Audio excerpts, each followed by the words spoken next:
Yo, what is going on YouTube? Hope you guys are doing fantastic today. Today, we're going to be talking about ADC builds, and we're going to be going in depth, kind of like I did with the support builds and support items way back when, where I talked about every item in depth, when to build it, when to not build it. Is this item an ADC build or an ADC item at all, or a support item at all? Kind of going to be comparing them. We'll go over starters. We'll go over some of the mage ADC builds. Next time, if I do this again, this will be mostly just hunters. We'll start with the starting items. We'll talk about the lifesteal items.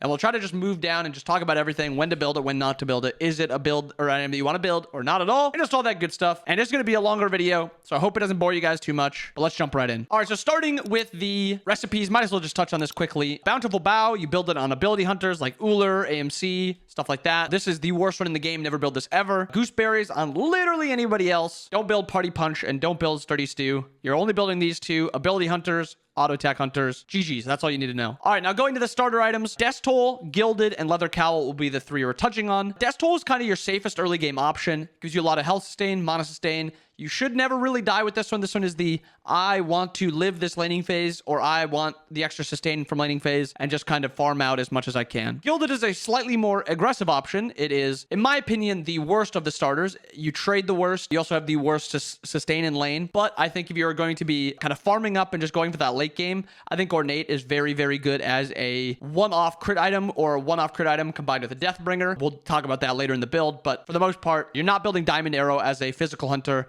The stats on it aren't good enough, and the passive is very weird where you have to play around waves, and it doesn't last all that long either, so it's whatever. Don't really think about Diamond Arrow. Leather Cowl, probably one of the best starters right now for hunters. The weakness of Leather Cowl is that early game you're going to be running out of mana a lot, but you trade really well, you get good lifesteal. As an item, and what it provides to you is it provides movement speed and attack speed if you're with an ally. So you basically get movement speed, which is really hard to trade into because you're going to be just moving slightly faster. So if you try to get ran down by the enemy hunter, you will slowly gain distance on him, or if you're trying to chase him down, you'll slowly catch him. And if you're playing in the 2v2, you have extra attack speed, so you just play with more damage in that 2v2. Both Hunter's Cowl and Leader's Cowl are very good. Hunter's Cowl is if you want that attack speed combined with your allies just grouping on objectives. You don't really make use of great of the movement speed, kind of just walking on a base. And then Leader's Cowl is slightly more survivability, and you play a little bit more around your power. Both these options are both very, very good. Depends on who you're playing. Do you need the little extra survivability, like 250 health versus slightly more attack speed? That's about it. I guess you get lifesteal. I didn't even realize this one doesn't even give you lifesteal. I mean, sorry, this one doesn't give you MP5, and this one does give you MP5. But this one, you're getting 40% attack speed. You're giving 20% attack speed to allies. And then this one, you're getting power to yourself and power to allies when they're around you. For the Death Toll starters right now, in my opinion, I think Death Temper is really bad. A lot of times you're not making great use out of it. It's got okay stats, 35 power, 75 health, 30% attack speed, but the passive is pretty bad. Death's Embrace gives a lot of survivability. It gives you kind of a double lifesteal option. The problem is you don't really increase your damage, but this is the item you want to build if you're going to be soloing objectives. This and a lifesteal item allows you to solo objectives, and it's a very fine option. Now, starting with some of the power options, Soul Leader is a second off item for some ability lifesteal hunters. Marty mainly, maybe Muzin Cobb if his build comes back. That'll be something you also want to look to build, but you're not really building it on anyone else. Executioner is a prot reduction of whoever you're autoing, and it stacks up to 4 times, and this does not stack with your pen from Hydra's has 10% pen, so we'll just use this as an example. Hydra's has 10% pen. This is 28% protection reduction after 4 autos. So at first, you reduce their their protections by 28%, and then you get the 10% pen on top of it. So they do not stack. It's not 38% pen, or it's not 17% pen on that first auto. It is going to be more than that. Jotuns is a ability hunter item, and that's it. You will be building this on full cooldown Uller, and that's just about it. AMC and Marty did build it for a little bit, but now their build has kind of shifted to Soul Leader and Fail Not. But if those items get nerfed, or if Jotuns maybe gets a buff or something, I could see it shifting back to this as a second item in those builds. Griffin Wings, this is a bad item. It does not increase your DPS. Hunter items need 3 things. If it doesn't have any of these 3 things, then you will not be building it. Either lifesteal, it needs to increase your DPS via augmenting your already strong autos with a crit, or it needs to give like a kin size effect, something like that. Or 3, it needs to have pen. And pen is technically increasing your DPS because you're reducing their protections or just ignoring some of their protections. So it needs to have one of those three things. Griffin Wings doesn't have any of those. So for every single god in the game, Griffin Wings is just going to be a minus for your entire build. If it gave it something like your basic attack projectile speed is increased by 40% and it increases auto attack damage by 10% or something like that, this could get picked up. Or it gives 10% pen or something like that. It could get picked up. Until then, though, with these current stats, it would need to be a very, very cheap, inexpensive item, or it'd have to have just unreal stats where you could just go this item first and still outtrade somebody who has Lifesteal. But until then, stay away from Griffin Wing. Runeforge, not a hunter item. Hydra's is an Uller item, and that's just about it. I think some other hunters, ability hunters specifically, could use it. I know we saw a little time where Hydra's AMC was a thing. So it is a ability hunter thing where it just is ability auto, ability auto, ability auto, and that's really just Uller. Bladed Boomerang. I think this item is a little underrated as a one-off crit item for most builds. I think it is actually statted very, very well. It also increases your DPS. It's got very, very good stats as a second item. And if you go something like Dev/Aussie into Boomerang into a pen item, and then you go Kins, you have a lot of damage against squishies and a lot of damage against tanks. The problem is I think this item is just weird to play around because it's hard to pick up the passives, but it gives movement speed, crit chance, power, attack speed, gives a lot of things, and it's pretty easy to use. It's also very, very cheap. Unfortunately, it isn't bought too much in SPL. I know Net is one player who really, really likes it. I love that he likes it because he's one of the few people that does actually buy it. I think it personally is underrated, but a lot of SPL players aren't picking it up. So I would say they're better than me at this role, so I would say it's something to avoid for now. But if it comes into the SPL, you'll know it's me and Net. We're the two people that appreciate this item. Dawnbringer is not an ADC item. Brawlers is an ability hunter item if you need to reduce their healing. But even then, surely somebody else on your team is going to be building anti-heal a little bit better. Cat Shield is not a hunter item. Now we can talk about Devs and Aussie because they're right next to each other, which is perfect. 99% of games, your first item is going to be a Lifesteal item. In those 99% of the games, currently 100% of them should be either Devs or Aussie. Now, if you see me messing around on stream, a lot of times I won't build these because I enjoy building other items, and I think it's fun to try to work out builds with other, items first, but these are your two items. Now, when do you go one versus when do you go the other? First off, let's start with Devs. In a late game build, Devs is a better option than Aussie almost any game. It's going to be giving you flat pen, it's more power, and it's more lifesteal. The only thing you're missing out on is the attack speed from Aussie, but a lot of the times you're getting capped or near cap. Aussie's strength is it is super quick as a power spike. As soon as you finish building the item, you're going to be spiking with a lot of damage. The downside is, as soon as you're done with the dev stacks, a lot of the times you're going to be getting out traded. Now, I think Aussie has a little niche as a Silver Branch item, but Silver Branch isn't really getting picked up too much. We'll talk about that later. But this gives you a lot of attack speed to augment your Silver Branch and to make that do a lot more damage. But for now, these are your two options. You want to build Aussie if you need some attack speed and you want to win the early game. So I think gods like Honor actually use Aussie pretty well.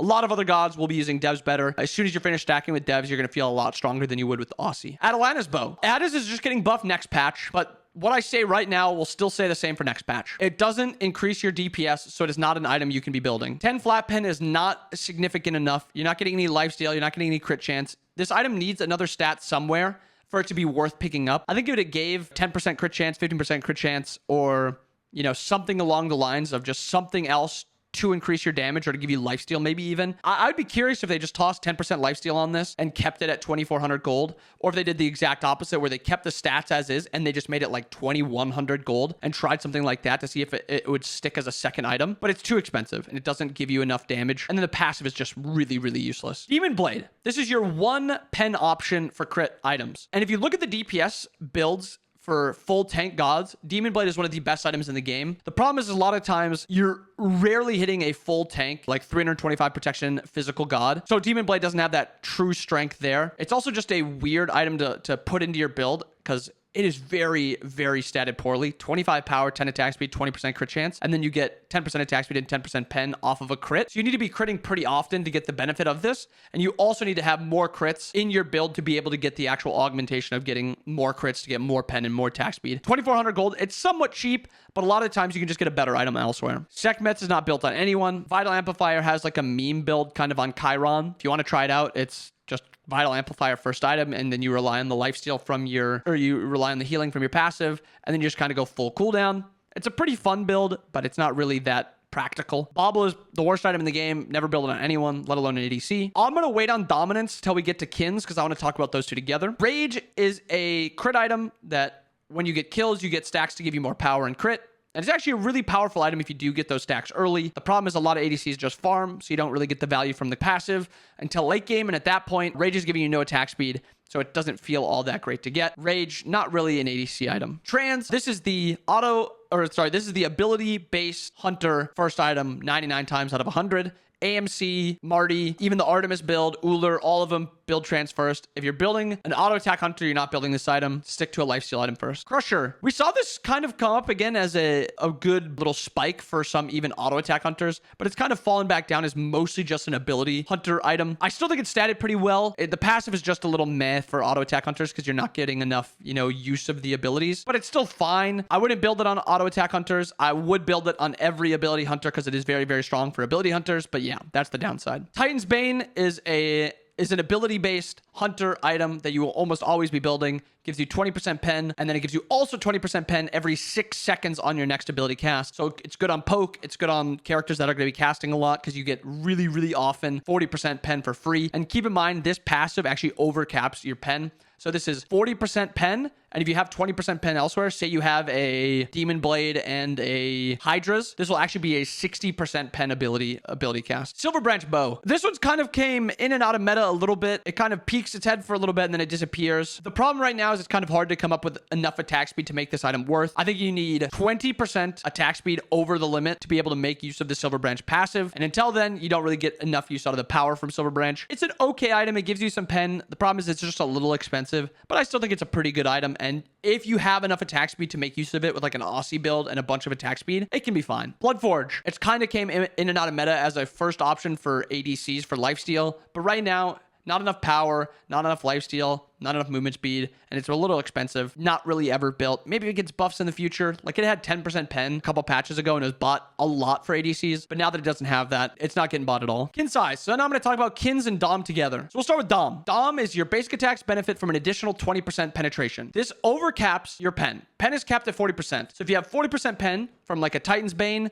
Crusher, Hydras, and then you have a Dom, your auto attacks will be actually having 60% pen. The problem is a lot of people build Kins and Dom together without building pen elsewhere. Kins does not get value from the pen from dominance because this is only on auto attacks. So only the actual auto attack damage gets that 20% pen. If you have devs, Dom, kin size, your kin size is proccing like you have 0% pen. And so it's a weak combo to have unless you're just going to be having pen elsewhere. So a pretty common build is just devs, Xe, kins, Dom, and then whatever fifth item they want and whatever starter they want, because then you're getting the pen from Xe, you're getting the pen from Dom, both for your auto attacks, and then your Kins is getting the pen from Xe. And usually they have some sort of pen even after that, where it's Demon Blade or just something else that gives pen also. So then Kins has more pen on top of the Xe. But keep in mind, these do not make your Kins do more damage with the pen from Dom. Kin size, a staple ADC item. It is absolutely busted. If you want to kill tanks, build it. It doesn't really do much damage against squishies, but it doesn't really matter. I think the item spikes really badly as a second item now. I know you see Zatman build it as a second item if he can afford it, and I think it's just because of the extra attack speed you get,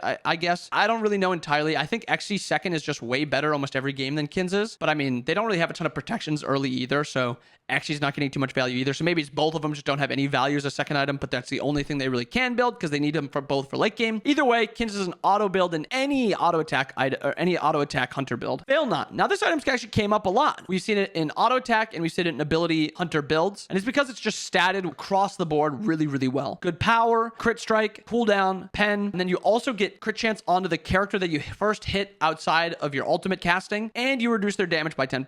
So if you're getting dove by an assassin, you drop Artemis ult, you auto them one time. Instead of doing 100% damage, they're doing 90% damage to you. So it's almost a good defensive option along with being a good offensive option. You're also getting more cooldown casts because you're getting your ult up more and your abilities up more. It's overall a really good item. Problem is there's that no attack speed on it, so it's a little iffy in that area, but it's still a very, very statted well item, and you can build it in most games. Ooh. What is wrong with you? Next up, Heartseeker. Are you playing an auto attack hunter? Don't build it. Are you playing an ability-based hunter? Build it. That's really all it comes down to. It's very, very good against tanks if you're building to have your abilities do a lot of damage. And then lastly, Deathbringer. Are you building to kill squishies? Are you building to kill objectives? Are you building to kill gods that don't have spectral? Even if gods have spectral, a lot of the time your Deathbringer can be doing damage 6 items into the build. Problem is a lot of people build the Deathbringer before getting pen online, so they don't really do a ton of damage. And you need pen to make your crit do even more damage. You're critting for 100 on somebody, and you have no pen, and then you build Deathbringer. You crit crit will hit for 125% or 125 damage. That's not increasing it very much. But if you have 100 auto attack and you build XC, your crits will slowly ramp up to 100, 110, 150. And actually, it's probably a bigger spike than that.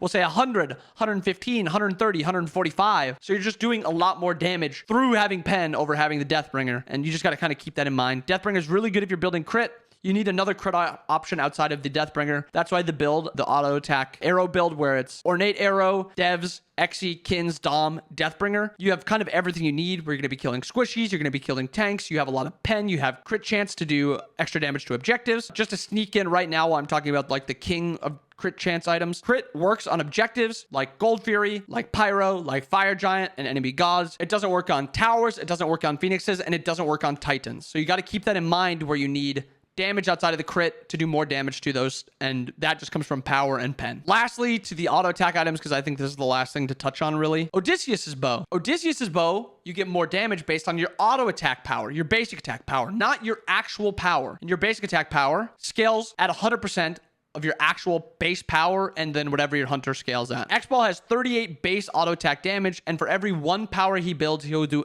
1 extra damage with his autos, and it scales at 2.5 also every level, so he'll get 2.5 every level also. But that is how it works. So you'll get OD bow damage more increased to the game just from levels, and then every power item you build will also be increasing this damage. Also, I think it's important to note that Gilded Arrow is basic attack damage. So this actually increases Odysseus's bow damage, and I think that is something that a lot of people forget about or don't really think about, and it is actually a very underappreciated combo, because these are the highest power items you can get, because it increases your auto attacks more than any power item does, because it's 60 and 70 basic attack damage. And this will actually increase your OD bow's damage more than any power item, because there's no power item that gets up to 60 and 70. Berserker Shield, if you want to have a physical defense item to live the dive, I think Berserkers is your best option. It gives you good attack speed, health, HP 5. Problem is, hunters for the most part want to just build full damage, and they don't really want a defense item. But I figured I'd throw that in there just in case, where if you feel like you're getting dove by 4 physical gods, Berserkers isn't the worst option. And the last item to touch on, Toxic Blade. Don't build this item on hunters. It is not a hunter item. This is like an Erlang only item, maybe like Bellona Osiris or some other assassin that I may be forgetting. It's not a good hunter option. Yes, it gives pen. Yes, it gives health. Yes, it gives anti-heal. But if you really need anti-heal that bad, just build Green Deathbringer. It reduces healing and it reduces shields. Toxic Blade is just not in a good spot for hunters, and I think it won't ever be, because I don't think they want it to be a hunter item. So I would never really get your hopes up that it's a good hunter item. But yeah, there it is. All item guide for hunters. I hope you guys enjoyed the video. If you guys did like the video, make sure you leave a like, comment. If you want me to do this again for another role, if you like the insight that you got for all these items, and it allows you to like maybe theorycraft your own items in your own builds, let me know. Until then, we'll be sticking with mostly support content, but I like branching out every once in a while, just because I know you guys miss out on a lot of other content elsewhere. There's not a ton of informative content on my YouTube, so I like kind of being that little bridge to provide you guys that information for all roles. But I hope you guys enjoy the video. I hope you guys have a wonderful rest of your day. I'll see you guys again next time. Peace.